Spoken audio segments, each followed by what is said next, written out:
When most people think of NASCAR, they think of four corners and an oval-shaped racetrack. However, since 1989, NASCAR has made the trip down to the Sonoma Valley to tackle the 12-turn road course here at Sonoma Raceway. Hello, my name is Finity Kuna here with Connor Horn, Hunter Sleppy, and we are here at Sonoma Racing for the first road course of the season for the Area Pro Series. Guys, we've seen some fantastic racing all week long, and I think this is going to be another one to add to the list, especially with the awesome Xfinity car.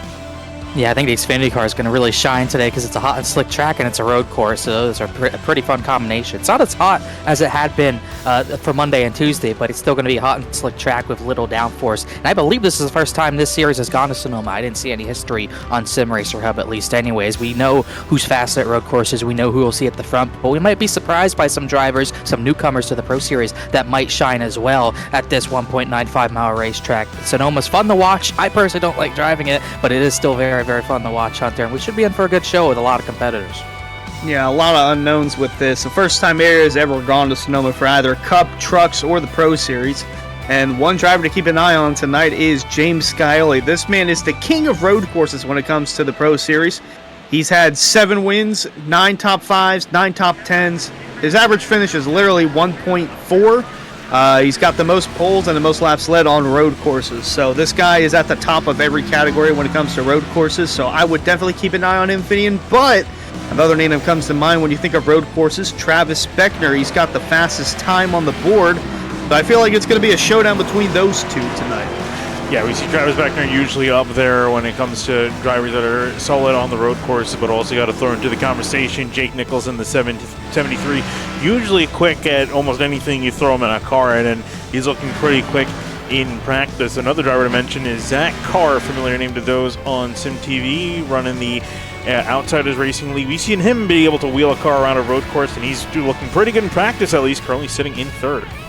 Yeah, he put a good time down. He's been circling this date for a while. I think he's pretty excited to run Sonoma. I think he'll be at the front. Justin Munsell 5th on the timing sheet. We should see him have a pretty solid run. And I know he's down the practice order, but the 48 of Jeff Wright, he might not be the greatest at all of the road courses, but when it comes to Sonoma, every time I've watched him race Sonoma around other drivers, he always seems to just understand how to get to the front and how to keep the tires on it, and he just knows Sonoma for whatever reason. I know he's only 14th on the timing sheet, but I think he'll be a force to be reckoned with tonight in that Lowe's number 48. That's only won here once, or at least not that scheme, but the 48, Jeff Wright, I think he'll make his presence known tonight, but he's not the only one. There's still so many other drivers who we could see kind of spoil the show, like a Matthew Bell or a Zach Nichols. Or even Zach Carr, we mentioned him. He's running 3rd on the leaderboard. Justin Munsell, I feel like he's been long overdue for getting a win at some point. Running 5th in the order. Andrew Payne running 6th on the timing charts. Cameron Hearn also has been a while since we've seen the 4-car go to victory lane. So I feel like this could be a bit of an oddball tonight, Connor, because of the fuel mileage and the amount of laps that we have here. Yeah, it might get interesting. We saw the truck race had to be lengthened to 40 laps. It was going to be 37, but we saw people, you only had to save about a lap or two of fuel on Tuesday if it was only 37 laps. So they lengthened it to 40-lap race. But we still saw someone make it all the way on fuel. I think it was Michael Venable, if I remember correctly, in 95. He made it 40 laps on a tank of fuel in the truck. He got less downforce. You'll probably have less on-throttle time here tonight. So we might see someone try that once again. We'll just have to wait and see. We'll see if John Furnace can get to the front. I remember, I think 2 seasons back at Mid-Ohio, he got the boot from James Scioli to take that win away from Furnace at Mid-Ohio, and I believe that was before Furnace had won an area race. He's only 16th on the timing sheet, but he should be pretty quick as well. Yeah, the 28 has been able to be up near the top, especially at the road courses in seasons past. So we'll see if he can muster that up. Again, obviously, you know, you look at practice and kind of taking a look at the fastest laps, of course, with qualifying coming up in just seconds, all going to be about your fastest lap, but it also takes a lot of consistency as well, and I think that's where you mentioned, Connor, drivers like Jeff Wright, where you can see them potentially really shine, especially on the long run, especially considering there might be a small chance they can make it to the end without having to make a stop. But before we head into qualifying, I just want to thank the Area iRacing Twitch channel. Race fans, be sure to subscribe to the Area iRacing Twitch channel. As a subscriber, you'll have Area iRacing emotes to use in chat and earn double channel points that you can use to redeem for free merchandise for just $5 a month. Join today. That's the Area iRacing Twitch channel. As we head into qualifying, it'll be a longer qualifying session than the rapid-fire qualifying we've been used to for most of the season. Got 2 laps on the clock for these drivers and 10 minutes on the board for them to make it around. And it will be an interesting qualifying session. You have 2 laps, which I believe is different from seasons past. You'd have 1 lap, but you have 2 laps. So if you don't want to use the tires on the first lap, you could go for a second lap. Or if you make a mistake, lap 1, you could go for a second lap. But I think for the most part, the way the tires are on these cars, you should try to go for your one and only lap. But at least on your out lap, you're going to try to keep it as calm and cool as possible. Don't slide the tires. Don't wear them out. Don't heat them up too much. And you should have a pretty solid chance at a good lap. We'll see what Blaze McKinney can do. I didn't see where he was in practice, a little further down the order than he might have liked, but he should still be pretty good as well. And even throw an extra wrench in things, Hunter, I think I saw Logan Clampett actually join this session, so he might give it a go to get a victory on the season tonight. Got a lot of people here trying to... I don't know if we have any go or go homers, but we still have a lot of people here as there's the 27 of Beckner looking to get everything that he can out of his number 27 as he looks to start his qualifying time. Yeah, and as he gets ready to run across the start-finish line for his first lap, right on board with Travis Beckner. And since we actually have him in his camera available, we'll take a look at his onboard as well. Watch him just fly around here at Sonoma, working up through the hill, a tight right-hander up the hill, blind corner into another blind corner, turns 3A and 3B. Got to flick it around the hill, up you go, over the hill, down you go to turn 4.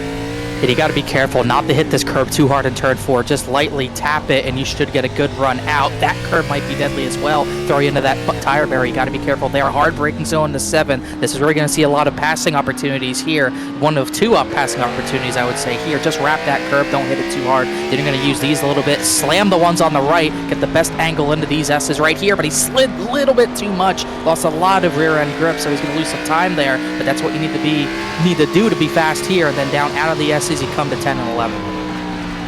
There's a side swiper in turn 10, and then you're going to want to break her down a lot in turn 11. Don't want to overshoot this corner, otherwise you're going to be off in the tire barriers, whether you hit the inside ones or the outside ones.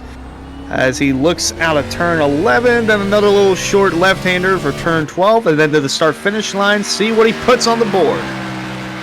Cross the line for him, a 116.6. Looks like he's impressed by that, and That's a 10th faster than his practice time.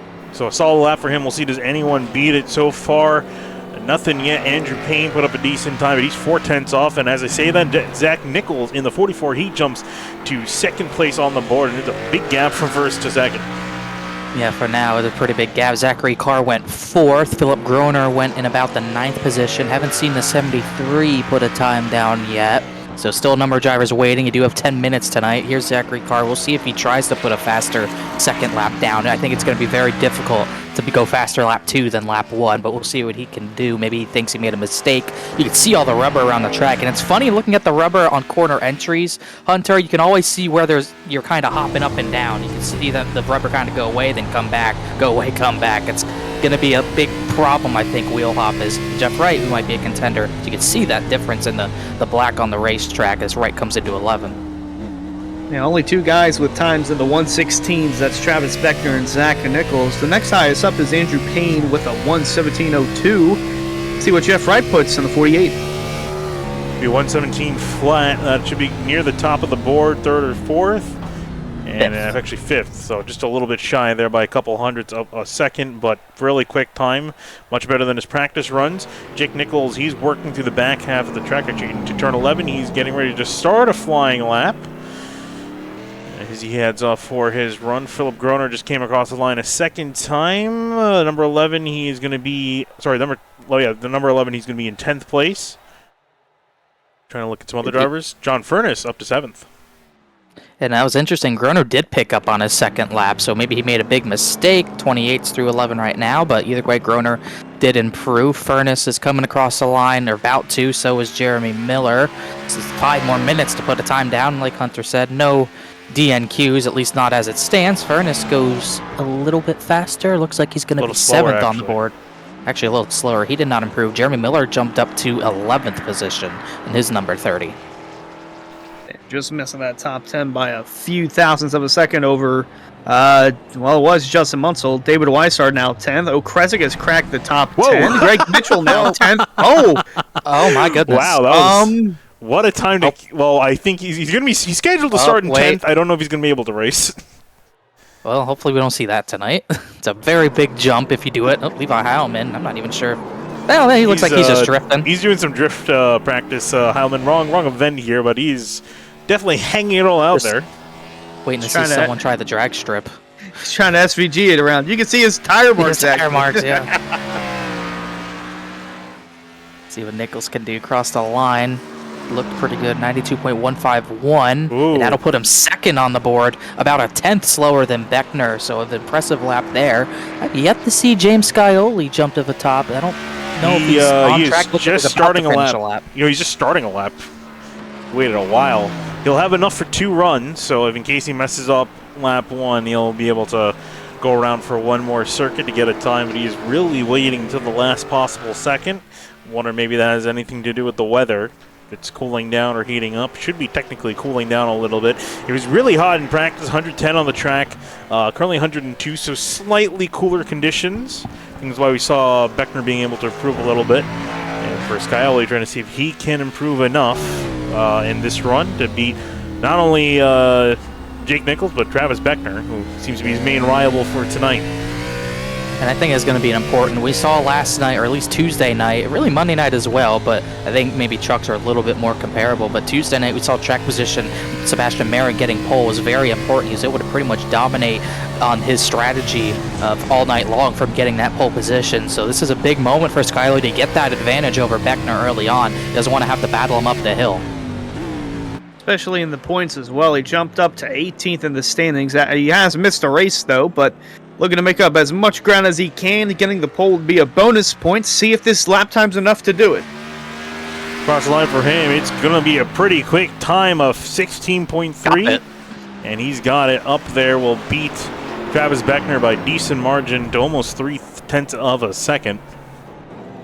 Why he's the guy to beat. that kind of proves it right there. I mean, he's got 7 road course wins to my count, so he's definitely the man to beat. And he has 7 road course wins at 6 different racetracks. This would be his 7th different track if he could get number 8 tonight as Rafe Slate comes across the line 26th, really hopping up the hill with just 2 minutes to go. Not too many others need to put a time down. Actually, saying that, everyone's put a time down, so no one else needs to go out. I'm trying to see where Logan Clampett might have qualified. Looks like he's actually further down the order in 31st position, so not what I expected from him. We'll see if he gets a second lap. I'm not sure. Yeah, everyone's at least got 1 lap down. Still see some guys out there on the track, whether they're putting it down a second time or just getting enough practice in, or extra practice in, I should say. But for now, this is what your top 10 looks like, Finian, and it's pretty much what I expected, the 7 and the 27 on the front row. Yeah, I was going to say pretty much what we expect, but a lot of bow ties at the moment. 9 out of the top 10 positions. Matthew Bell upsetting the balance with Toyota there sitting in 9th place, but a lot of strong cars. Scioli, Beckner, both Nichols, Jake and Zach. Zach Carr, Andrew Payne, Jeff Wright. I think all of them really got a shot. David Weiser a little bit quiet in practice with his runs, but looking strong. And moving on to the next page, Cameron Hearn, Okresic, Greg Mitchell, Munsell, Jeremy Miller. So a bunch of other really strong cars just outside the top 10 as well. And it looks like with what we got, we have 43 drivers scheduled to start, and all of them are going to be making it on through. And there's a lot of good drivers inside that 11th to 20th range, and it's pretty packed up. It's only a second separating the top 15, and you remember Scioli went 2.5 tenths faster than Beckner, so that's really 0.8 tenths of a second between 2nd and 15th. You have to go back to Blaze McKinney to have a second between whoever was second, Travis Beckner and McKinney, so a very tight field. I think tighter than any of the others we saw this week. And then some guys outside the top 20 that are probably looking to take the different strategy because we could be close on fuel. Some guys could make it, but also, Finian, some guys might opt in to take tires if the tire wear is too much for them to handle after 15 or 20 laps. Wouldn't be a bad idea to try and make up some positions that way.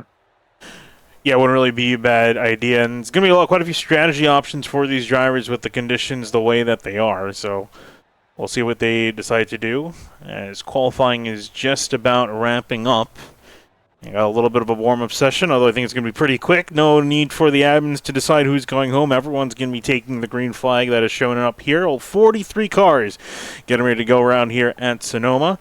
And actually, before we get going, I want to thank our starting grid sponsor, Central Mobile Homes.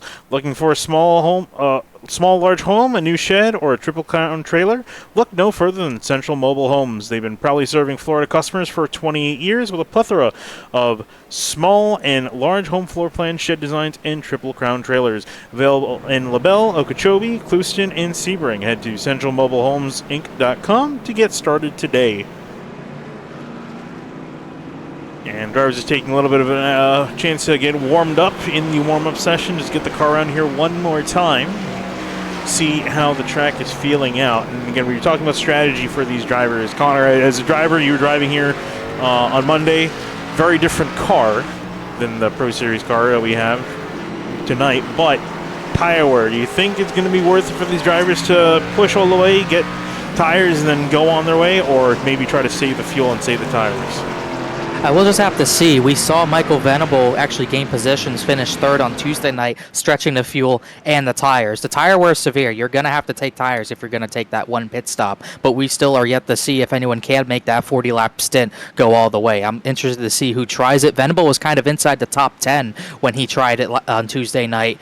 So he did gain a decent amount, but he was at the front and tried it. We might see drivers at the back have to try it because when you start at the very back, you're going to lose a lot of time on those first few laps stuck in traffic, especially for guys with the EOL, like just the guy with the EOL, like Justin Fuller, for example. So this is going to be pretty interesting to see who tries to do what. I think the front runners will still try to pit around that halfway point at lap 20, but we might see some alternate strategies. Some drivers short pit, and we might see those drivers try to go all 40 laps on fuel.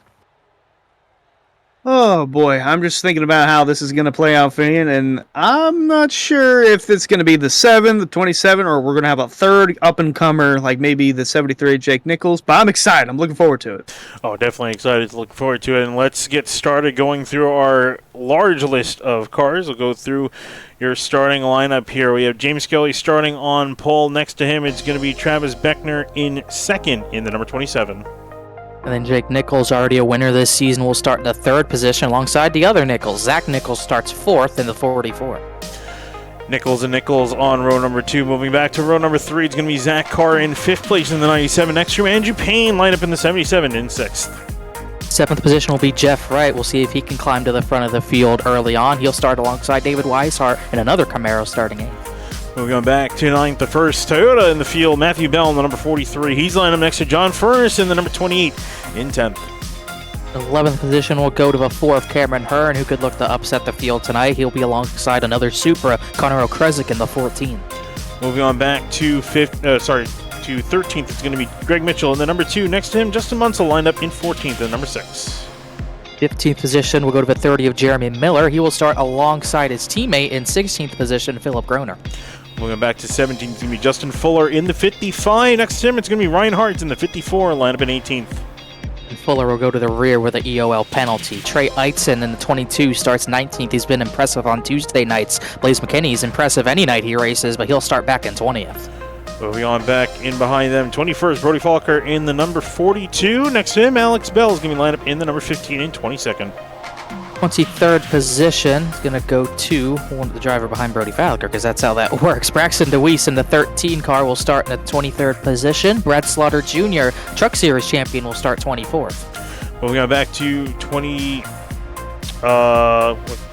saying 24th? 25th.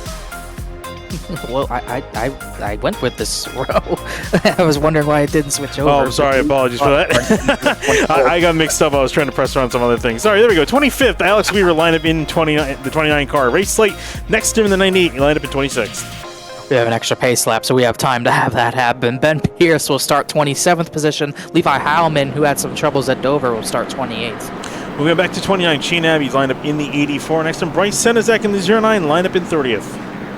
31st position, Logan Clampett. Surprising to see him qualify down the order, but we'll see if he can come through the field from that position. Julian Valadez will start 32nd. Moving back to 33rd, Justin Anasogek lined up in the 88. Next to him, it's going to be Ed Robertson in the 64 and 34th. 35th position, the 9 of Shane Theory, and disappointing qualifying record. I'm sure he's upset about it. He'll start way at the back alongside Case Lakatos, who struggled on Tuesday night. He will start 36th. We go back to 37. It's going to be Alexander Bryson in the number 38 machine. Next to him, Garrett Grant line up in the 5 and 38th. Most starts in era history for Garrett Grant. Have to always include that. Cedric Hunter will start the number 70 Ford Mustang in 39th. One of the few Mustangs in the field. Bronson Stafford in a Toyota Supra will start 40th. Back in 44th, it's going to be Zach Wilson, the number 12. And next to him, it's going to be Colin Fambro in the 18 car lineup in 42nd. And the last starter tonight's going to be Joey Chapman, what I believe was a Coca-Cola sponsored Toyota Supra, and that's a full 43-car field for Sonoma. Yeah, a huge amount of cars getting ready to go. We have one extra pace lap, so we'll try to take through here all the onboards we have for drivers. We've seen Travis Beckner before already. He's getting ready to go here in the 27 machine. And then also, got to find where all these guys are starting. Justin Munsell here, and got a foot cam ready to go. Watch him work the pedals around here, the fancy footwear that's required, that finesse that's required to work your way around here at Sonoma. Taking a look, we also have... I have Braxton DeWeese here, but I don't have his camera up, so... I'm not sure that's planned or not. We got Rafe Slate in VR. He's getting ready to go. Got the boat shop on, the VR headset, like the brand. Brand representation on there. Levi Howman's also lined up in behind him in 28th. And then last but certainly not least is Bryce Senizak. I'm trying to find where on earth he's starting. There you go, 30th. Further down the order always has Casey Kane in behind him, watching over him. Just like JT Poole usually has Ricky Bobby behind him. That'll go through your starters and all the driver cameras. We'll try to pan throughout the day. Take a look at the weather before we get going on green. Coolest we see the track temps all session long. Started around 110 in practice, around 102 in qualifying, and now 95 on the track. I think the drivers are definitely going to enjoy those cooler temps. I would think so, and I think the tire wear might be a little lower because of that lower track temp. It's the lowest it's been all week. Every other session's kind of started around noonish. This is pretty much late-ish afternoon. We still have plenty of daylight here, but I think that tire wear will be muted, but you're still going to have to protect those rear tires, as you always have to at a track like Sonoma with all this elevation change. Oh, yeah. Looking forward to this. Have we made our picks yet, boys? No, I was going to say, let's get it going before we get going green here. Hunter, I'll let you start off, actually. Oh, well, thanks for that. I'm going to go with a 7. Fair pick. Easiest pick. Fair pick. Why couldn't I go first? Well, Connor, you can go second. Oh, come on, man. I wanted the 7. Whatever. I'll go Zachary Carr. I feel like I keep picking him, but this is a big chance for him at Sonoma. I think he's going to do it. Well, I think the 73 Jake Nichols has got what it takes. We've seen him be very good at managing his tires, and that's going to be something very key here as we work through the hairpin. Turn 11, the field getting lined up. 43 cars getting ready to light it up here in wine country. Everyone working through, 40 laps on the clock, and we're ready to go here racing at Sonoma.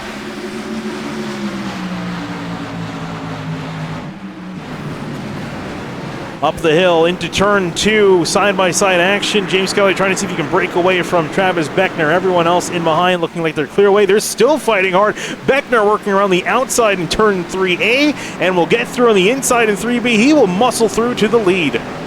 Disadvantage of being the pole sitter, you start drivers left, and he was not able to clear Beckner up the hill. That gave Beckner the advantage up the hill all the way into 3A and B, and Beckner's got the clean air and track position because of it.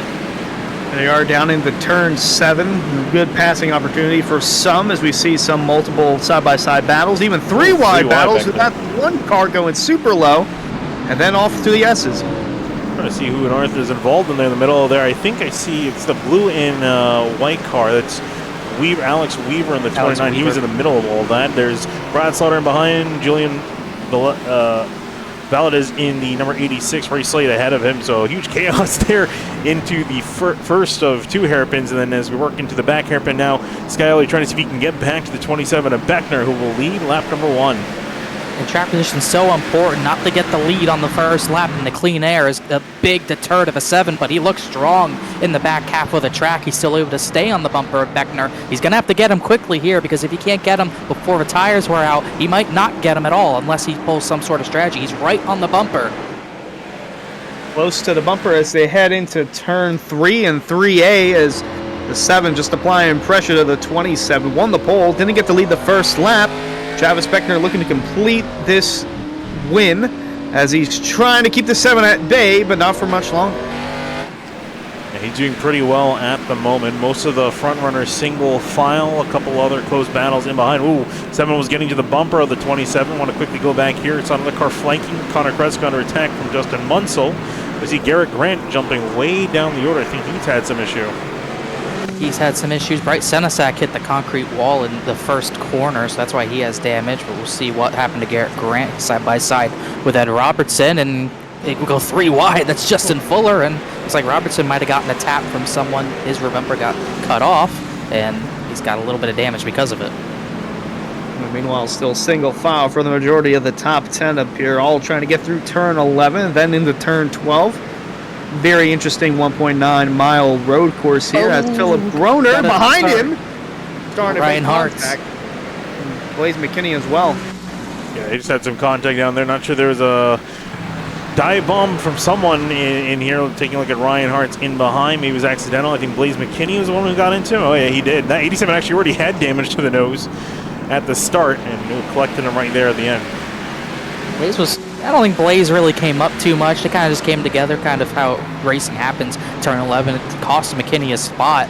2, trying to see who that was, couldn't tell, but either way, they're going to get single filed out as Skyoli took another look in 7, but he's not quite close enough to make the move. That was Logan Clampett who got by Blaze McKinney, excuse me. But you can see Beckner is kind of struggling right now, Hunter. He's not getting away from Skyoli, and he's still got a long line of cars behind him because of it. I was going to say, still early in the going here, lap 3, and they're trying to complete as the 7 of Skyoli still hounding on the bumper of Travis Beckner, trying to force him into making an error, and 73 of Jake Nichols just watching this unfold in front of him. Has a look into the inside, goes back to the outside around the 27. He's keeping a defensive line going, Beckner, and he is all focused at the moment. Trying to look ahead, look in his mirror, see who that 7 is, because he's giving him 0 breathing room. Yeah, I don't think that was the move. He tried to cut to the driver's left, but there's no grip out there unless if you're offline, and he lost time because of it. That gives Beckner breathing room to keep the rear tires on the thing. I saw Jeff Wright lighting things up. Julian Valadez has had a spin out of the final corner. See what happened to him. Ooh, I see the 8 of... Oh, it wasn't Brad Slaughter. Oh, a little bit of chain reaction. Yeah, chain reaction, reacting to the 98. I believe that is Rafe Slate. Yeah, 86. Well, it's 32 on Trading Paints, but it was the 86 kind of booted Rafe Slate. Slaughter couldn't check up in time. But either way, it's a rather clean incident compared to what we have seen, at least what we saw on Tuesday night, as fuel's not really spreading out. You have gaps here and there, but there's so much battling throughout the field. Shane Abbey's diving for about 28th on Shane Theory, and now it's all the way up in turn 7 while the leaders are already in turn 11. But you can't go side by side through those parts of the S's. They'll get back single file. These guys just trying to log laps in and just trying to make it through, as Shane Abbey really hasn't gone anywhere, stayed in the exact position he started the race in. As the 27 still holds on, but the 7 of Skyoli now has pressure from behind from Jake Nichols. And Nichols all over the back of him coming out at turn 11 onto the front straightaway, now up to turn 2. So he's putting pressure on the 7, the 7's putting pressure on the 27. And they're all still extremely close together. Everyone, like you mentioned, Connor, everyone's still very close together, which is usually, we start to see the field spread out just a little bit at this point, but the entire field has all stayed together pretty well. About 25-second spread across the entire 43-car field is pretty impressive, as we're only on lap number 5 of 40. Ooh, one car looking out right defensive, the 44, as Beckner is under attack from the 7, and behind them Zach Nichols is under attack from Zach Carr. That's the second time the 7 of Skyler's kind of giving the love tap to Beckner, kind of just letting him know, hey, I'm here, I'm not going away, so it's going to happen one way or another. But yeah, it seems like Beckner's trying his best to control the pace, maybe not get out to too big of a lead, maybe control the rest of the field as well, make him run his pace, but he's got to be careful. If Skyler gets a good run into 7 or 11 or even any other corner where he can remotely try a pass, he's going to pounce on it as Beckner is once again going to get a tap from the 7 of Skyoli. Jake Nichols is just sitting back and watching. Oh, we got a crash. Jeff Wright out of 11. Big crash. Big stack up. Track's blocked. Oh, wow. Brody Falliker's around. Huge chaos in turn 11. What on earth happened here? And it's still not done yet. The 4 I see is trying to get going. Furnace, heavy damage to his car. It's like he got the worst of it. Oh, right, wow, hit the tire barrier. Did he cut it too close? Yeah, looks like it. Oh, that's a big mistake right in front of the field, and a lot of drivers got damaged because of it. Furnace is way back. Well, he's not way back of it. He's the first one to have seen, really. Yeah, watch Jeff Wright here. He's making the right turn. I think try to cut it too hard. Car came to a complete stop, and a whole bunch of other cars. Weishart involved. The 4 of Cameron Hearn, who just can't seem to catch a break. The 42 is sent around. Brody Falliker. Yeah, like see, Levi Hallman just cut the course, just trying to get going again, but huge damage to a bunch of cars there. And a big mistake for Jeff Wright to make. He was so fast. He was trying to cut under, but he just couldn't do it. Made a big mistake. So that's going to cost him a great finishing position. And I don't even think we talked about it. There's no cautions for road courses in the area at all, regardless of the series. That is the 97 of Zachary Carr, but if you make a mistake here, you're in a tough pickle, especially if it happened in the front, and it did inside the top 10. So a lot of these guys that were involved in that wreck, they're going to be looking for ways to just try and, one, make the race, but two, try to figure out some strategy to make up some ground. Yeah, I think that definitely shoveled up the field, that little incident. Here's Matthew Bell. A lot of rear end damage, but I would argue you don't really need your rear bumper here at a road course.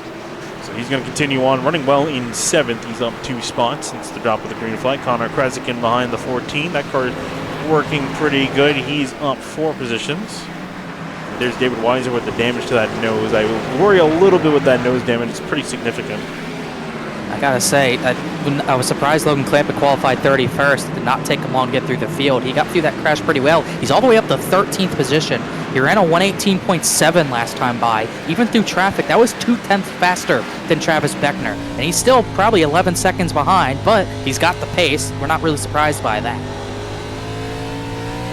Clampett starting to work his way through. Had a rough going in qualifying, but during the race he's been able to make up some ground. Could even clinch a top 10 if things keep going in the right direction for him. A lot of spaced out racing outside the top 5, but still tight battles inside the top 5 as we still look throughout the field. That's the 13 car of, I think that's Braxton DeWeese. Yes, he is also up a few positions from 23rd. Right in the middle of the 54 and the 87. Those two had contact a couple of laps ago, but Braxton DeWeese steadily making progress. You're right ahead of him. Ryan Hart's running 15th at the moment, a couple spots up. A couple of retirements especially after that major incident we saw in turn 11. Wright, Furnace, and Hearn all retiring after getting major damage. And I'm not sure, the 86 Julian Valadez also retired from 39th. I think he might have been involved there. And Bryce Sinizak, Connor, you mentioned he got damaged earlier on in the race. You just saw Brad Slaughter get past Justin Anasoga, who I think had an off-track excursion. So exchange for 23rd and 24th, but back up with the leaders. These guys are probably going to get sick of each other at this rate. Lap 8, they are pretty much looking like how they started after lap 1. Pretty much. The only difference inside the top 6 is the battle between Carr and Zach Nichols switched, and Beckner and Scioli obviously swapped. Scioli's got to run. Beckner blocked it there. He's going to force Scioli drivers left. Scioli's actually going to get back to the bumper. It's another tap. That's a bigger hit than we had seen. But I think Scioli knows he's a tiny bit faster, but Beckner is going to block his heart out because he knows if the 7 gets by, it's likely race over. He can't let him go, so he's got to protect that lane hard. Scioli's going to have to find another way around or get even more physical than what we've already seen. Scioli's showing a lot of patience here early on, but he can't hold up for too much longer because the 73 is knocking, the 97's closing in, the 44 is there as well. And not to mention Andrew Payne, he's also in this, so a little 6-car train here in the first 2 seconds of this group, but the 7's going to have to make a move eventually, otherwise he's going to get past.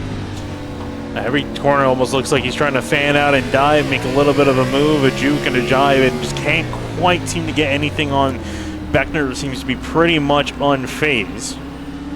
And at the rate that these guys are going at, they're going at a semi-decent pace, although a little bit slower than they were, actually quite a bit slower than they were in qualifying. So I don't know, I'm wondering if these guys are trying to maybe save something, or Connor, do you think that they're pushing?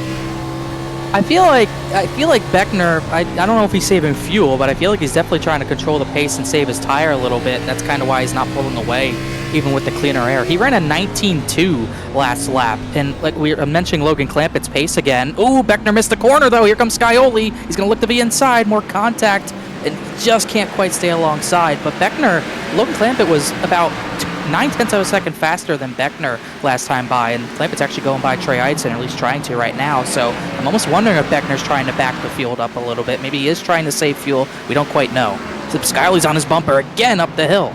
I was just about to say, the tire fall off really hasn't been that significant. There was only about 0.3 off from the fastest time, and then a huge drop off there where we saw guys in the 119 range like we saw for Beckner. Scioli, although Scioli that last time a 118.9, Beckner a 119.06, so definitely some interesting strategies going on, Finney, because we did mention fuel would be a concern. These guys, if they saved enough, they could make it without stopping.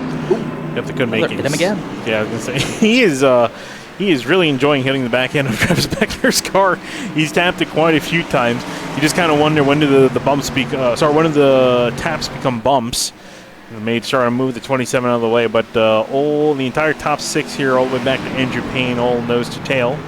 And we saw also Logan Clampett getting past the 12. He's actually making some inroads, Logan Clampett. We were talking about his pace is looking pretty good. I saw a little bit of a juke from Jake Nichols. Another bump. Whoa! Oh. Too much of That was a a bump. bigger bump. That's 7 had to lock it down.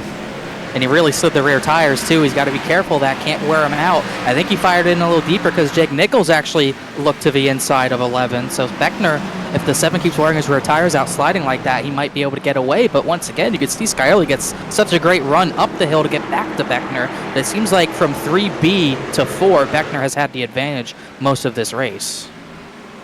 Yeah, this was the part of the racetrack where Beckner made it known that he was going to be a contender, where he took the lead on the first lap. And while Trey Eidson in the 22, he's starting to make his way closer towards the top 10. Started back in the, 19th position, so he's almost there. Scioli. Oh, he booted Beckner again. Beckner kind of shut the door late into 7. This is good stuff. And I see him offline a little bit, maybe trying to get a maneuver done, but then he has to worry about Jake Nichols sitting right in behind him all over his rear bumper. And Nichols also doesn't seem to be in any particular rush. So that being said, he is definitely mounting some pressure on that 7 that he probably would love to be without as they head into turn 11. Scioli a little bit further back than he has been in the last few times they come down here. So almost got the quarter panel of Beckner, who took it very easy through there. Yeah, Beckner, I think, saw he had a gap, tried to be easy, but Scioli wasn't as easy. And we're coming up to close to halfway.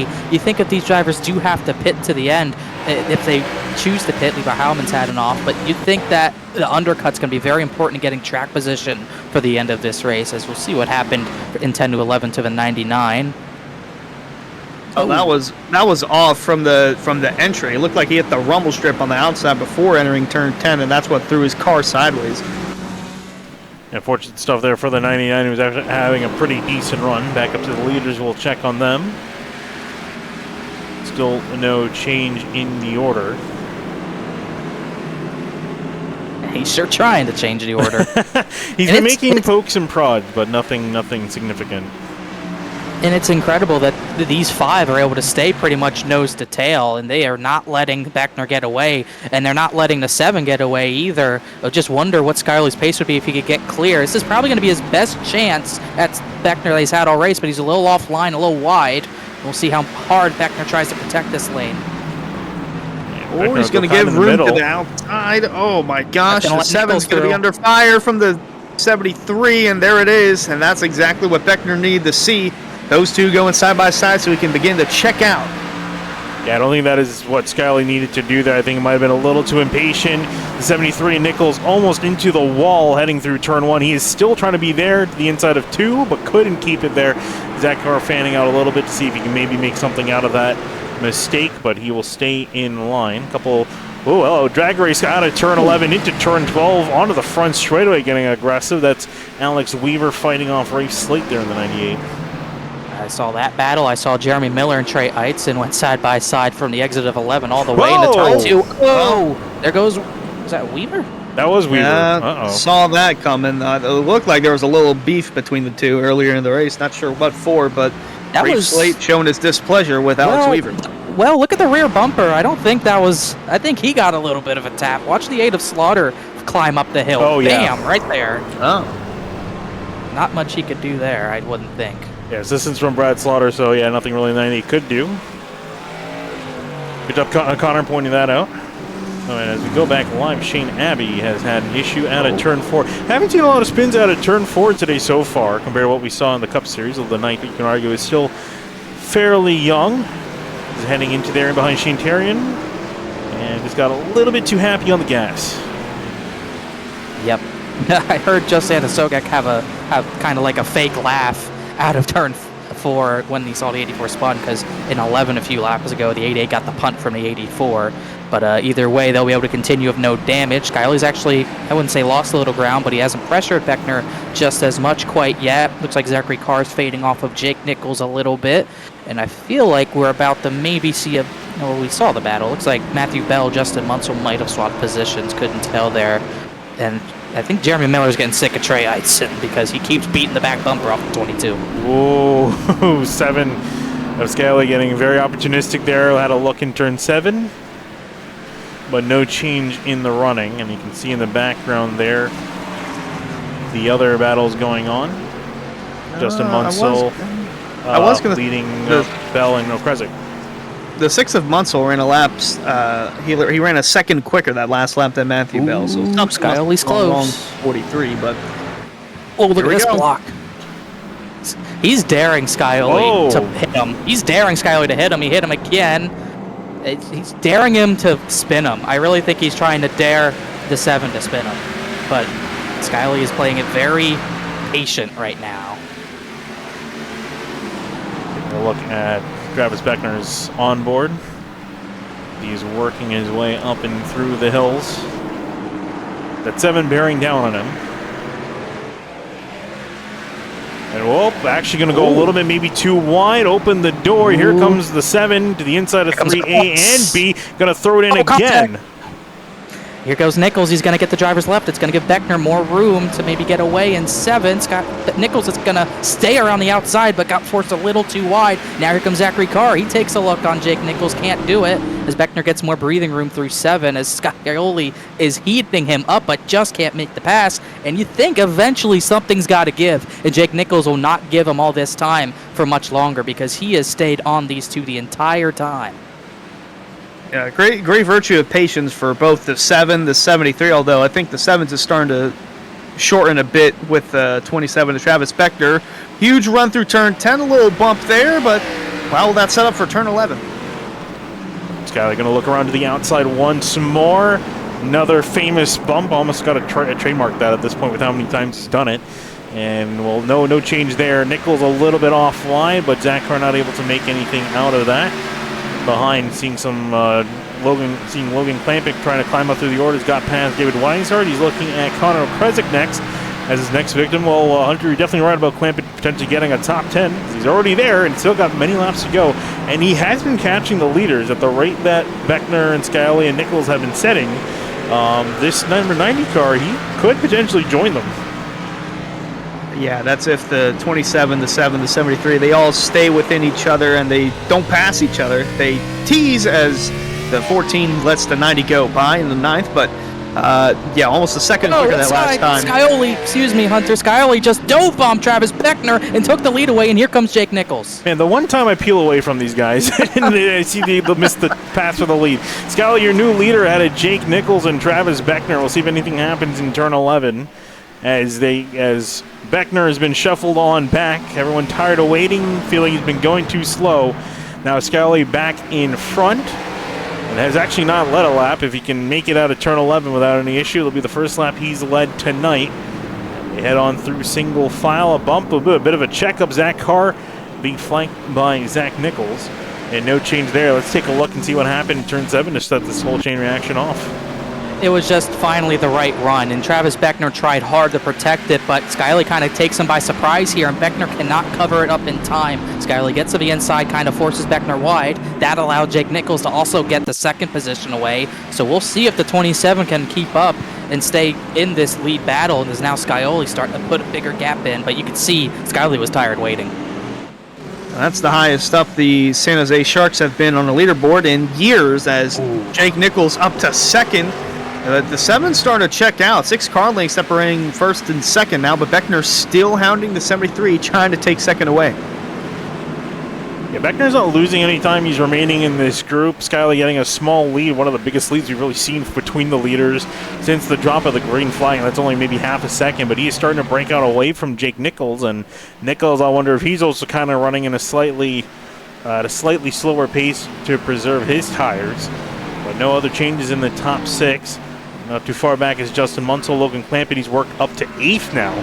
And since we last looked at him, so that number 90 car is still flying up, just under 7 seconds back from the leaders. As they work through the hairpin, ooh, Beckner a little bit of a slide out of there. I wonder if he's maybe starting to push himself a little bit further, potentially a little bit too much, burning up his tires. Just have to see James Scioli at 18.4 last time by. Zachary Carr, Travis Beckner ran 18.7s. Logan Clampett ran an 18.9, so he was about half a second off the 7 once Scioli got into clean air. Trey Eitzen, he's 13th. Miller got by him eventually. He also just got by Philip Groner. Brody Falliker was in that stack up in turn 11. He's trying to recover to get 18th from Alex Bell. Yeah, that 18.4 that Scioli ran, that was his fastest lap of the race, and that was after being behind Travis Beckner for all those laps, lap 18 on the run, so that should tell you all about the tire wear, at least for some drivers in the field. Beckner a few tenths off his fastest lap, but it's going to be difficult if Logan Clampett's going to reach the top 5 or so, because he is 5 seconds back. Meanwhile, back here, Braxton DeWeese looking to the inside of Philip Groner for the 14th spot. Trying to see if he can get the pass done in turn 7. Groner trying to defend on the inside. They're going to be side by side to the S's, and it's going to be DeWeese that'll get it out of Groner as he backs up to 14th for him. Take a look at some of the other battles going on through the field while the top 6 have kind of stabilized for now. Alex Bell still ahead. Brody Falliker, and will continue to be ahead. Alexander Bryce and Justin Asogek are close together, and a couple other battles trailing off, but we'll check back in with our leaders, and it looks like Nichols is kind of reeled back in the 7 just a hair, but a little bit more separation out of the top 6 than we see. Not much, but a little bit. And I think that kind of confirmed my theory. I think Beckner was really trying to control the pace and not get too far ahead and keep everyone maybe a little stacked up. Maybe there are fuel games. I think these drivers might be closer to making it than I thought. They might not even have to save as much, as Payne kind of got a little wide there, but we are starting to see those top 6 kind of get spread out. Justin Munsell about 3 seconds back of Andrew Payne at this point. He was pretty much ran the same time as the 77 did. Logan Clampett gaining on him at the same time. Yeah, things have definitely spaced out between the front 6 or so, as Nichols now about 9 car lengths to even a second back from Scioli. Beckner's, though, still within half a second of the 73. Tires haven't faded away too much yet for him, but hasn't let the 73 go. It hasn't let him go, and as we tick closer and closer to halfway, the question is kind of out there. Are these drivers... Whoa! No! Scioli hits the tire barriers, similar to what we saw with Jeff Wright. Major damage to majority of the cars in the top 6. Zach Carr, another driver with heavy damage, potentially. He's out, and just like that, Scioli, major mistake. That's going to take him out of it. Oh my God. He had everything going for him. He's out of the race. He's done. He just clipped it, and there's nowhere for Jake Nichols to go. Beckner gets through. The 44.97 get hit, but what a huge mistake. He was pulling away. He had the pace, and now Travis Beckner gets another shot at life. He gets the race lead. You see, I don't think Carr's going to have too much damage, as he almost hit Justin Munsell, too, as well. What a huge mistake and that damaged almost everyone in the top 6 at least a little bit. Beckner is in the lead. He does have front end damage. Jake Nichols has right front damage. The 77 Andrew Payne might be clean in all this. Yeah, that's a rare mistake from the 7 of Scioli, the king of the road courses. Mentioned about, he had the most wins, top 5s, top 10s. Every stat that there is, he's at the top of it for road courses. So very shocking error there from the 7. And that's the same tire pack that Jeff Wright hit earlier. So not sure if that's aligning with some of the drivers the wrong way, but definitely for the 48 and the 7. Johnson Munsell now has a shot at the top 5, and Logan Clampus closed the gap to 4 seconds behind Travis Beckner. It's great for Justin Munsell. He was trailing off around in 7th place and behind the leaders, and now has been able to catch up as well. As you mentioned, Logan Clampett, who's right in behind. Cue the Jaws music, because that 90 has been quick, and he's just been given a lease on life. He closed in about 3 or 4 seconds opportunistically after that entire checkup held up everyone inside the top few positions. So major implications here as they're working through the lap car of the 29, Alex Weaver, as he's actually just made a trip down to pit lane. One of the first cars to pit. I see Trey Eitzen in the 22. He's also come down to pit lane. So pit stops, it looks like, has started, at least for some drivers. Yeah, he's in. Really not any others that have really came in for fuel or tires, as we're starting to see these top 5 or so regroup and trying to get back into a rhythm. What that did is really help Logan Clampett gain on these leaders. He was 6 seconds behind. It's now 4 seconds, maybe 4.5. He's getting by, trying to get by Matthew Bell. He actually just did. Well, no, he's been by Matthew Bell. Justin Munsell is going to be the next target he has, as the 43 is still struggling with all that rear end damage.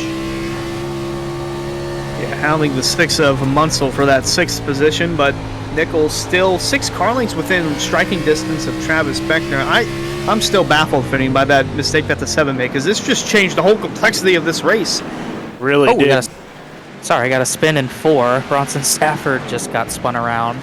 I believe Ben Pierce spun around? him. Oh, yeah, he did. So I was wondering if it was a single car spin. We've seen a lot of them in turn 4, but this time looks like might have had some assistance.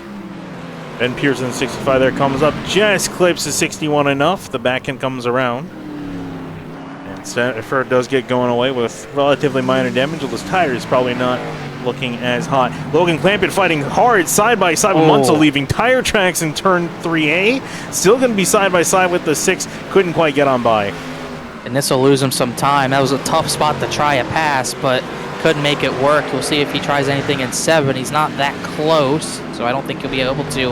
But he really dove in hard. He might tap the bumper of the 6. Almost did. Kept it clean. Lost a lot of time in doing that, trying that move up the hill, as Jake Nichols is not quite chasing down Travis Beckner, but Logan Clampett's trying to chase down everyone else.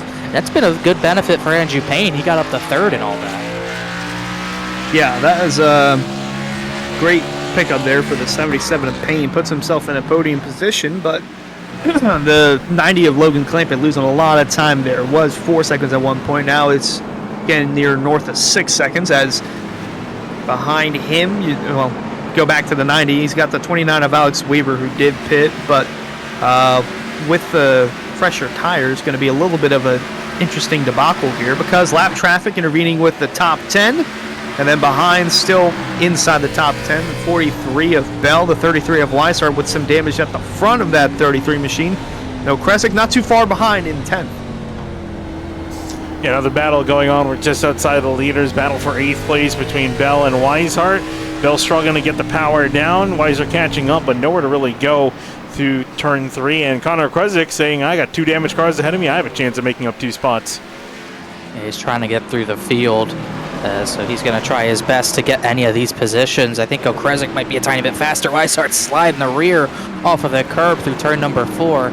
So I think he might have to deal with Kresick before he can get the Matthew Bell. He's one of 2 drivers without a rear bumper in the top 10 now, because Zachary Carr started to slide back because he lost his rear bumper in that crash as well. As the driver in 24th, Trey Eitzen, who got those fresh tires, just set the fastest lap at 17.2, which is much faster than what the leaders have been running. But I don't know how much of that time he can get back if the leaders can't or don't have to pit.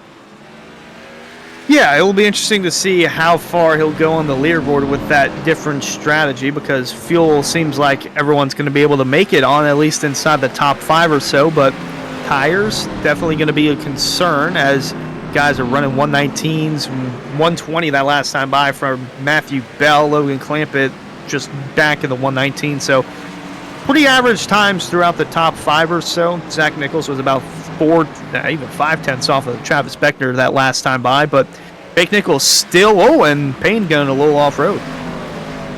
Yeah, slight off-road excursion for the 77 car back on the racetrack, but he's actually starting to lose some grip with the 73 Jake Nichols, and now Zach Nichols is starting to breathe down his neck. Got in behind Zach Carr in 5th, Munsell and Logan Clampett. So the top 7 all fairly close to one another within 6 seconds of each other. Continuing onwards nose to tail. As the laps continue to trickle down. 17 laps to go, 16 laps to go next time across the line. Very few cars pitting. The major driver pitting is really Trey Eitzen, and he came from, I think, around 15th or 16th place. So other than that, everyone else looks like they're sticking out. They don't feel like the loss of time of pit lane's worth it. Yeah, it definitely doesn't seem like it right now. I mean, like we said, Travis Beckner's fastest time's an 18.4, and he's still running within 5/6 tenths of that as he got caught by a tenth by the 73 of Nichols, but he's able to maintain this lead right now. Like you said, like we were kind of talking about, we thought maybe that, at least I thought that tire wear might be a little bit harsher. He still might want to take that pit stop, but it doesn't look to be the case right now. If they are fine on fuel, this seems like the way to go. At track time getting a little bit cooler, 91 degrees. This is a blessing for those in the virtual sim in California. Very hot over there, still 70 degrees in wine country, but it's been a fun one, Finian. It's had plenty of drama throughout the top 10 or so, even at the front for the lead, where we've seen shuffling between the 27, the 7, and then that tire bundle in turn 11 has been the biggest commotion causer of them all. Yeah, I was going to say, it's one of those things, right? Well, if you told me that, if you gave me a nickel every time that someone hit that particular tire bundle in turn 11, I would have a nickel. And now I have 2 nickels. It's a bit weird that it happened twice. I think I messed up that quote, but you get my point. It's a bit weird that it happened twice at the same time. And you got 2 nickels in the top 5 to go along with it, so you can collect a few more of that as well. I think the 73 not only has a little bit of right front damage, he does have some rear damage as well, but at least still has the rear bumper. The 97 does not. He was right with the leaders before that incident. He's not able to maintain. He actually just lost 5th place to Justin Munsell, as we'll see on the replay. I think the 97, see if might have overcooked it. Definitely looks like it. Even might have gotten loose on entry. That might be one thing as well without the rear bumper, Hunter. Your braking capability might be a little bit tougher just because you have really no grip on the rear. At least you lost a bunch of grip on the rear, losing that bumper, so he might really be struggling to even get into the corners. Yeah, these front 2 have checked out quite a bit after that. The 44 and 77 still in a battle of their own for that podium spot.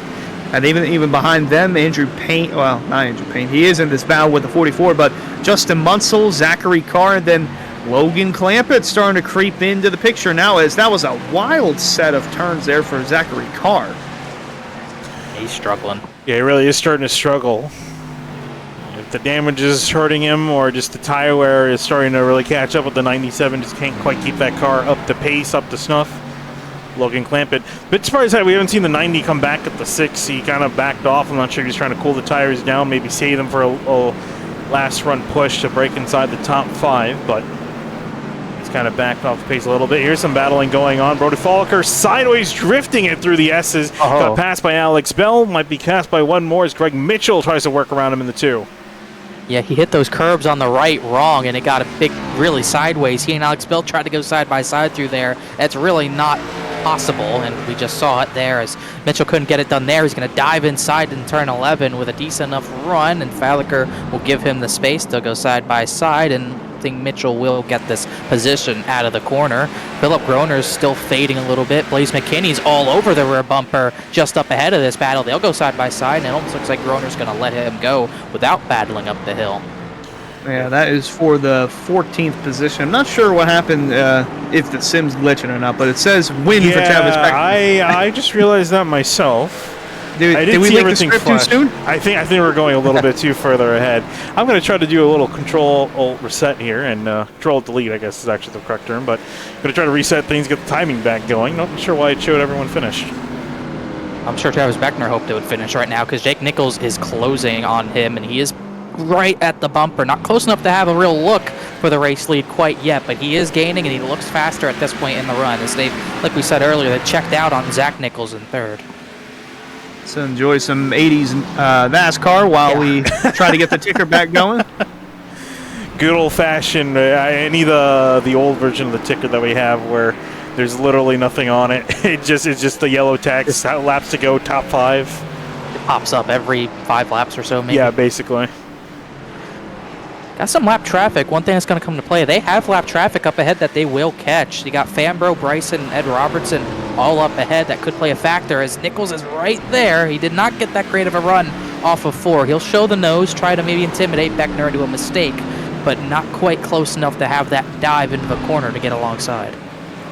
Going to be close here with this lap traffic starting to get in the way. Well, they're not there yet, but going to be interesting whenever they do catch up with them. Zach Nichols has broken off about a second out from 4th place Andrew Payne. Meanwhile, we're on board with Jake Nichols as we see Finian. The lap car is starting to get bigger and bigger in the front of the 73.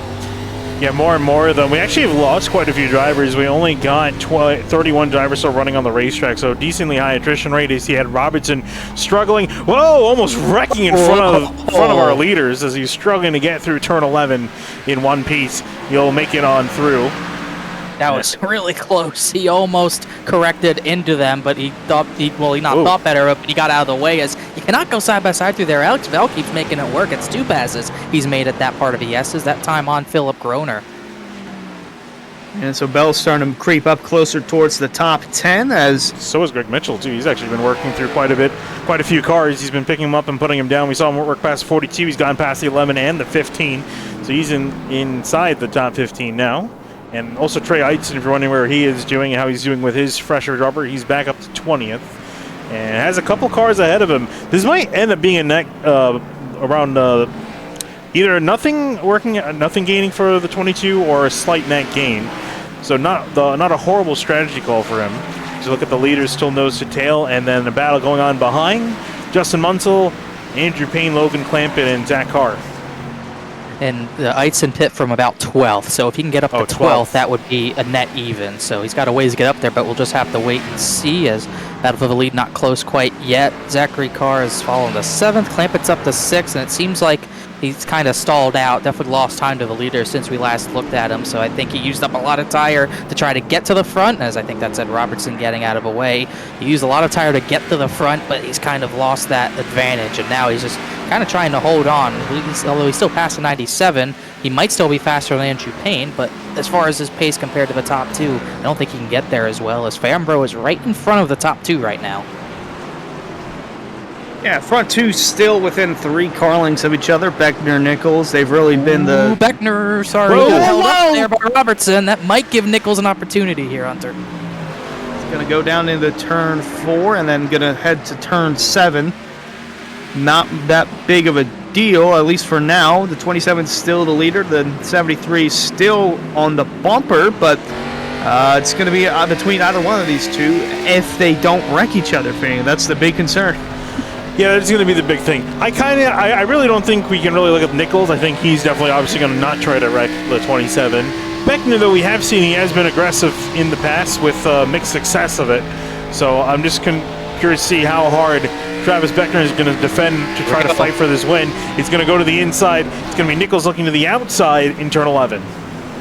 And once again, we see there's just no grip out there. Beckner's going to force everyone drivers left into turn 11 and turn 7 all the time. They go out there, they're not going to get the position. They even lose ground trying it. So, like I said, it's almost like Beckner's trying to dare them to get into his bumper or get close to those tire bundles that we've already seen get attacked. So you got to be very aggressive to make that move work if you're Jake Nichols. Yeah, that's if Jake Nichols wants to be aggressive. We don't really see the 73 that aggressive too often. We see him fast, don't get me wrong, but we don't see him try to bulldoze people like Austin Dillon out of the way for wins. He races fair and square, and I think the 27 knows that, as Mitchell looks to the inside of McKinney, went really wide through turn 11. Oh, Mitchell got loose at the same time.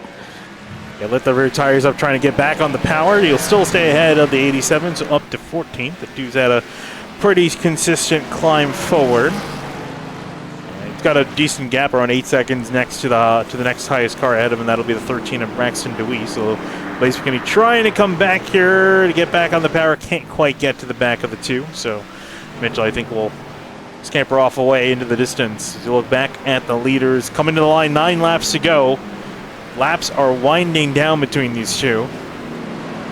Beckner, man. These guys, I feel like you would think after not 1 but 2 cars have hit the tire barriers on the inside of turn 11, they would leave a little bit more space, but they are taking every inch they can away. You can't afford to give any space. That's why Skyoli did it. There's a time advantage to be had if you get close enough there, so you have to take that risk. You have no choice, basically, as Beckner a little faster than Nichols that time by, able to maintain that lead. And trying to look at Zach Nichols.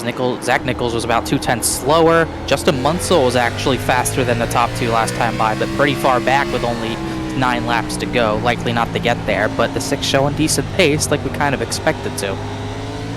The 90 of Logan Clampett has been showing decent pace all race long. You start all the way back in 31st. Didn't have good pace in qualifying, but has that great race pace. He's on the bumper of Andrew Payne, trying to crack the top 5 for the first time tonight. Yeah, what an impressive climb forward for him it would be, starting for 31st all the way up to 6th. Even that's a good run himself, but I'm sure he definitely wants to get at least the top 5, especially when it's right ahead of him with Andrew Payne trying to hold on. For Andrew Payne's been a really great run. He's been up here at the front all day long, hasn't really made any major mistakes. He's been keeping in touch with the leaders and trying to see if he can just hang on to also keep that top 5. Ahead of them, a little bit quieter with Justin Munsell. He's a couple seconds up the road, and up a couple seconds up from him is Zach Nichols. But then, of course, we have the leaders, Beckner and Jake Nichols, just up the road. And in behind, other battles going on. Matthew Bell, Wise, Otto Kresick. They actually haven't changed order. I thought they would have passed each other by now, but they are all still very much nose to tail. And Cedric Hunter, I see, he's getting awfully close to the 15 of Alex Bell. Yeah, Bell's made some passes, but I think the 70 of Hunter has actually had to come through the field as well. He started 39th and he's up to 17th, so a good drive for the 70. Maybe not like Clampett's, but he's having to drive hard. Alex Bell's not going to give him the position easily, though. They're both catching Blaze McKinney, I believe, so they're trying to race to the 87 so you can pass him first. But once again, that move driver's left, it's not going to work, as Hunter's going to have to regroup up the hill and try something different. As Philip Groner just pulled off the pit. Oh, and up here, sorry to cut you off, Logan Clampett, a dive on Andrew Payne. He will break inside the top 5. Oh, it's really stacked up. Car's trying to get by Fambro as well. He's going to get stuck behind, but I'm kind of shocked Philip Groner had the pit. Maybe he didn't have the fuel to make it, or he just realized his pace just wasn't there, but he was running 20th before he came down the pit. Something to keep an eye on as Travis Beckner going to come to 7 to go. He's broken out to about a 1 second advantage over Jake Nichols, and everything's starting to get pretty spaced out between the field now. As looking back here, David Weishart still on the bumper of Matthew Bell, or what's left of the bumper. I don't even think it's a bumper, it's just a panel, but still trying to get around him for the 8th spot. No, Kresick still lurking in 10th. A close battle amongst these drivers, and also there's a battle for 15th. It's all 4 cars you see in frame there. Blaze McKinney, Alex Bell, Cedric Hunter, and Trey Eidson. Eidson with the fresh rubber. He's the only one to pit out of this group, so he's trying to see if he can muscle his way on by. I don't think he recovered at 12th, but he at least gets something. Big dive. This is going to be 3 wide almost. That got very hairy. Eidson's going to have to go a little further wide. And you can see the lack of grip there, like you mentioned, Connor, before. Nothing there to work with. Yeah, not at this point in the run. You're kind of hanging on for dear life, trying to keep it nice and tight to the driver's right to get as much grip possible, but just not able to do it. And there's no grip offline up the hill in 1 and 2. Bell has nothing. McKinney gets back by. Here comes the 70. They're going to door bang a little bit up the hill. Right in front of Trey Eidson, who's got fresh tires, trying to move up on the field as fast as possible because there's only 7 to go, but that 22 stalled at least for the time being through 3 and 3A and down into turn 4. Yeah, working through turn 4 now, nose to tail, and he's just kind of waiting to see where he can make a move back. Yeah, arguably he should be quicker, has extra grip to work with. The problem is that everyone's getting stacked up and just can't quite get back on the power as much as he needs to get on by. And McKinney's just got just enough at the top of the hill to get clear of the 15. Bell actually missed the S's there. That'll let Cedric Hunter have a chance maybe downhill here to get alongside, but couldn't quite do it as Eidson's being very patient even though he has fresher tires, as these two have let the 87 go now. It's now a 3-car battle for this position as Blaze McKinney pulls away. I'm sure Eitzen will have a move here if he can get there, as Hunter's going to be forced drivers left again. They might go 3 wide. That's going to be not working. That was really tight. Eitzen just checked up in time before he cleaned out Alex Bell, but he did get the position from Cedric Hunter. Yeah, it would have been real tight if he hit the tire barriers there. I mean, that's about as close as you can get to it fitting without hitting them. And right on board with the nose of Trey Eitzen because he was flirting with the tire bundle. So there, I can imagine that would look a lot more terrifying from the driver's seat too.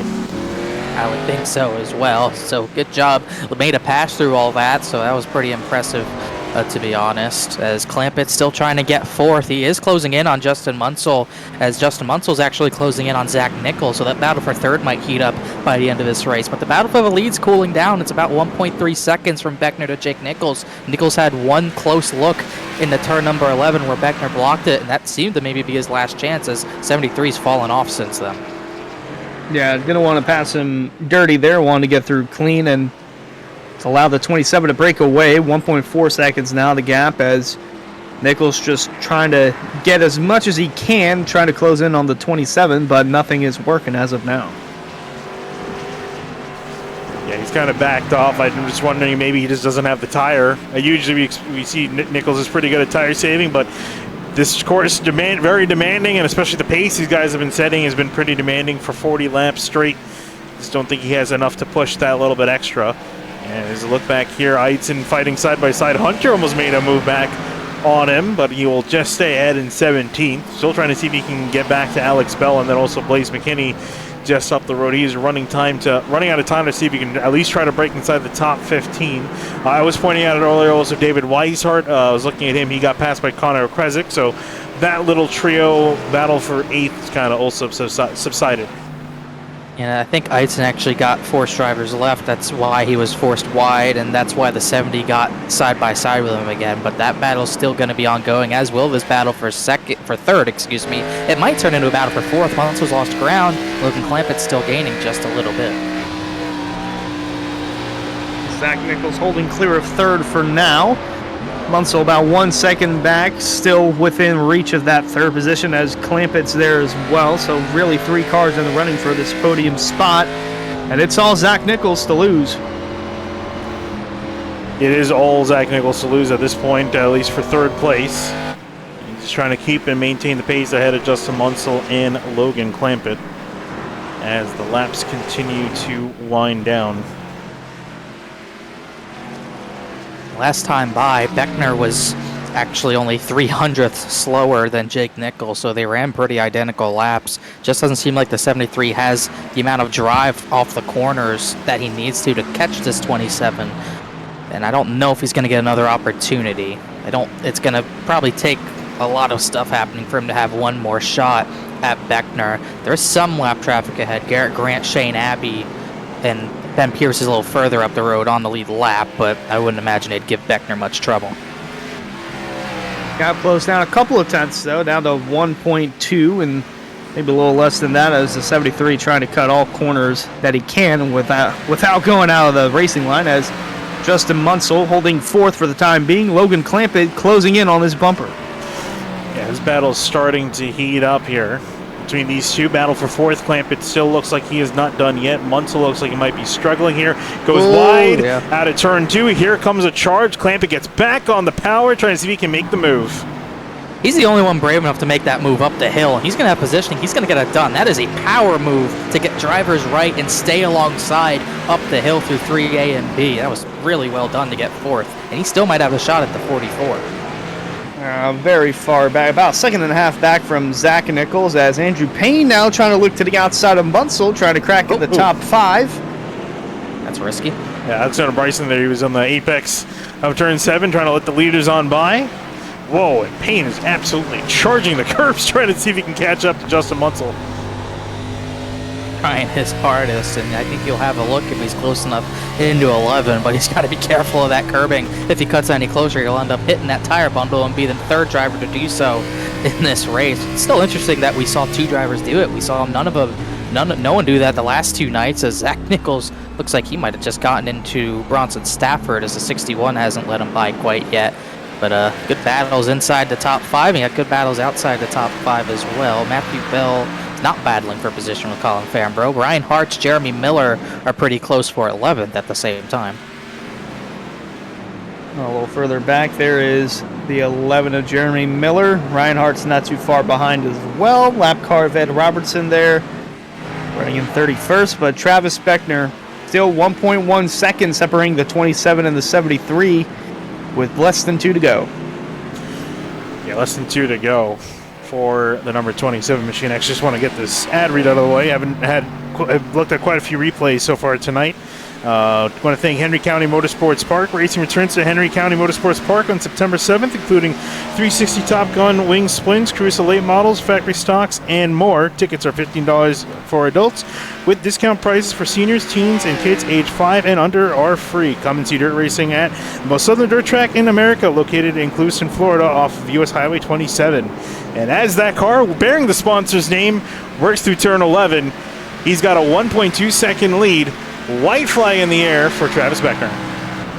And he should have all the room he needs to be conservative and get through this one final lap scot-free without any incident and take the checkered flag. I believe it might be in the Pro Series, his first career road course win, if he can hold on. And both these drivers battling for the first career road course win.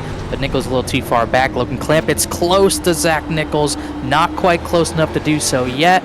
Jeremy Miller and the 54 Ryan Hartz are side by side for 11th out of the final corner, and I believe the 70 of Cedric Hunter still trying to get by Alex Bell even further back than this.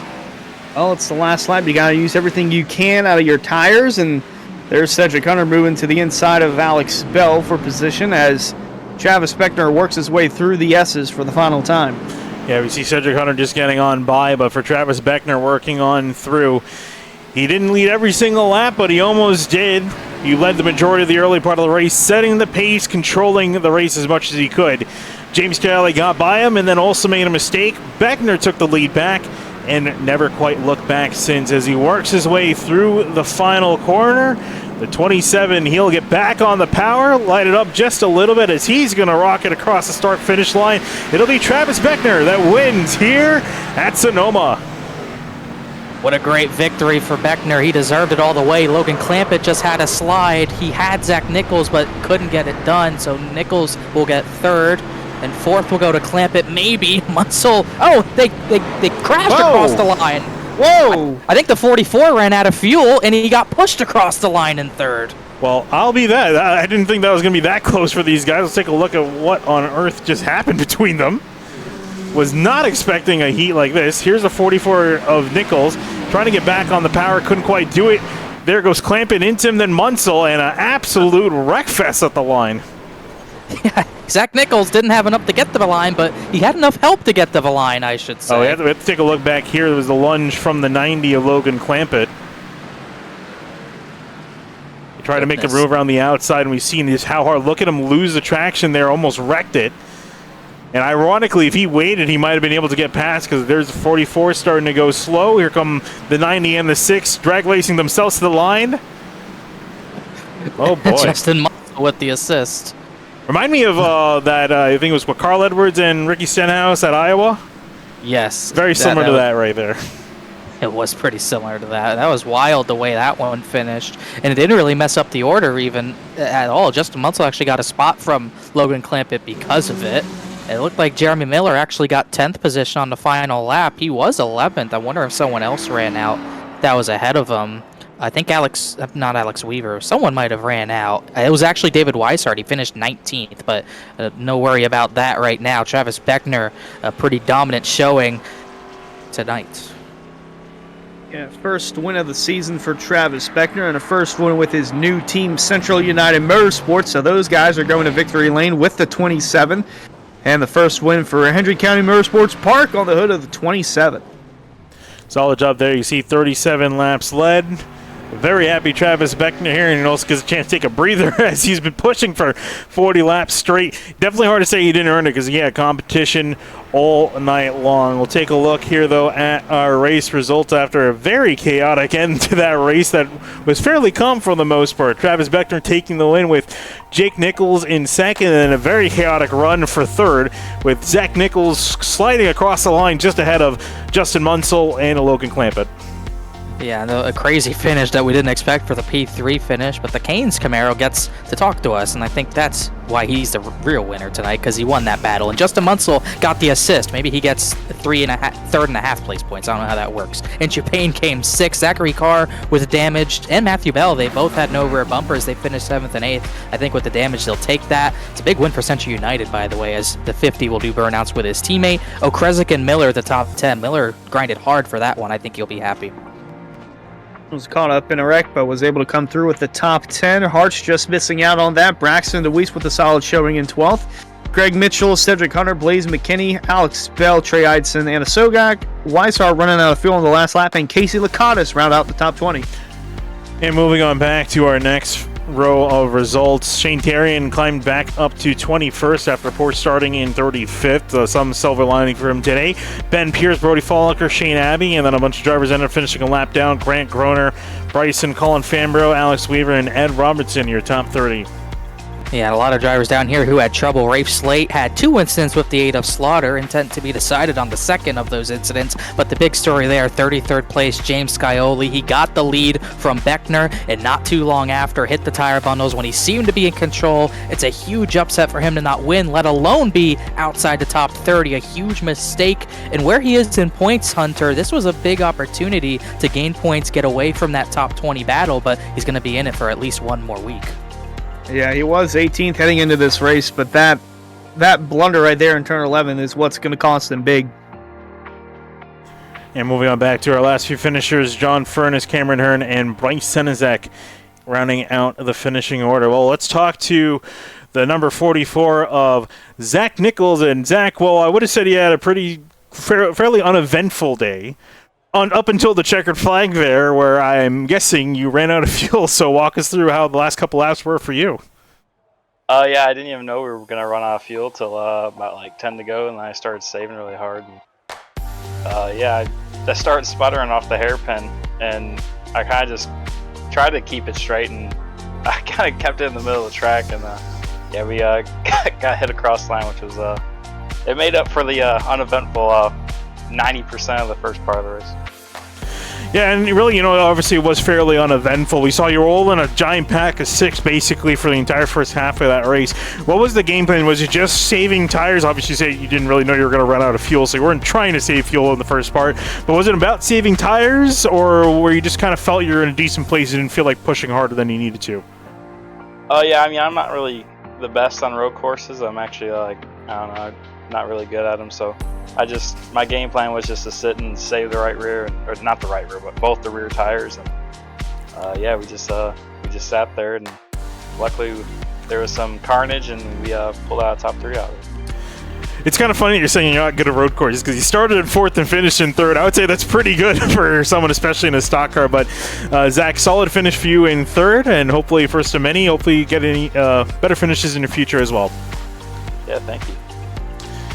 And moving on to Jake Nichols, who ended up finishing in 2nd place. Jake, I was just talking about it with Zach Nichols. You're all in a giant group of cars. The entire top 6 were nose to tail those first opening laps. You saw James Scioli make a mistake, and you ended up having a brief taste of the lead for a second potentially, but unfortunately weren't able to capitalize, and you were chasing Beckner all race long. How did the race go from your perspective?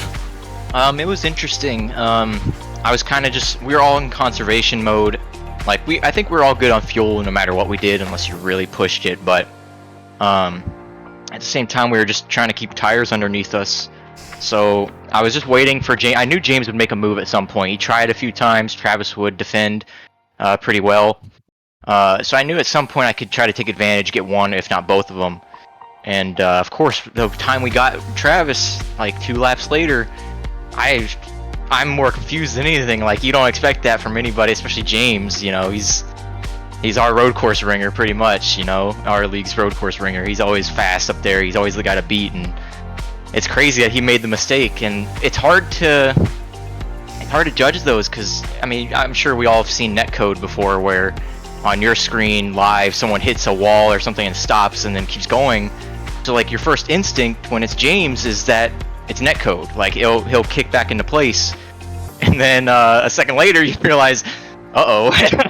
So I slammed into him. Yeah, my car was killed after. I can't believe I'm very glad that I had the pace because I could stay with Travis, but I had front damage that really wasn't visible, but it felt that way. I had rear damage, toe damage. The fact that our car was even close to his pace was really nice. We were pretty fast all night. I wish we could have got a lap lead, but I don't think we did because we lost it immediately in that wreck. We had the lead probably for like a second, not even, if I had a bet. But anyway, good night. We'll take it. I think we got 2 top 10s for our team, so either way it's a great team points night, and it was fun racing with those guys. It's just sometimes accidents happen. I know James is gonna feel bad, but mistakes happen. We all make them. You just gotta keep your head up and move forward. All right, Jake. Well, regardless of what happens, still a very solid second place finish for you, and good luck to you. We'll talk potentially in the future. Good luck with the rest of the season. Thank you.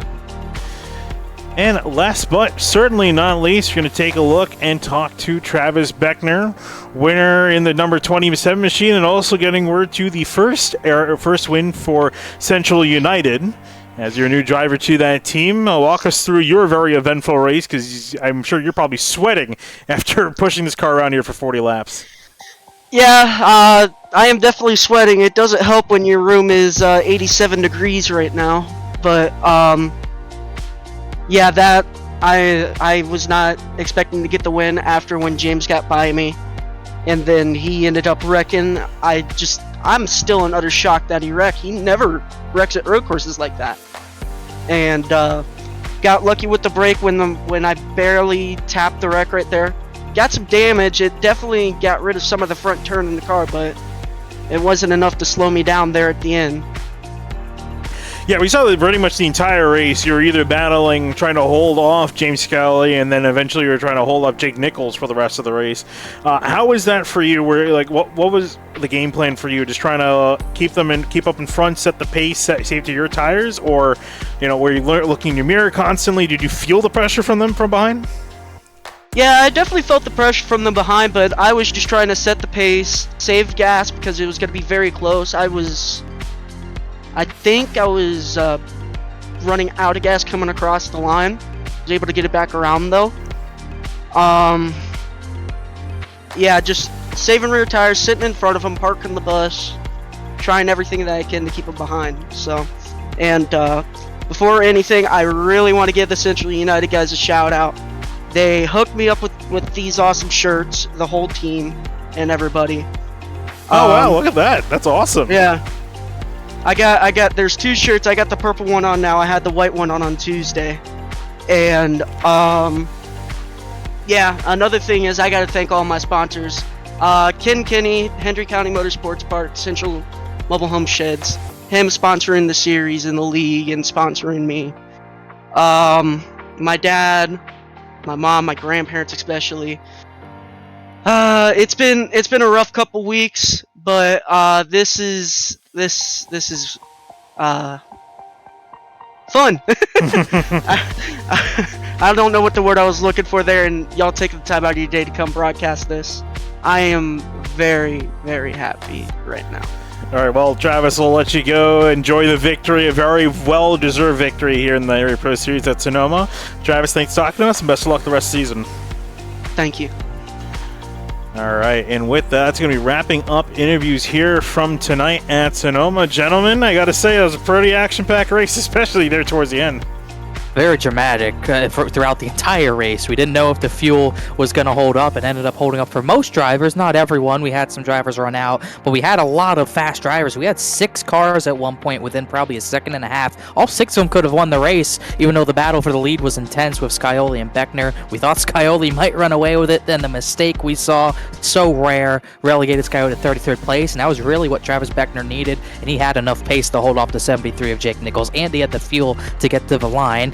even though he was probably disappointed with P2, Nichols does get the point lead from Philip Groner, who did not have a great night. So I think Nichols will take that, at least maybe a consolation prize. But it's just a great race. It was not too overly slidey. It's the best way I could say it. That's a great terminology.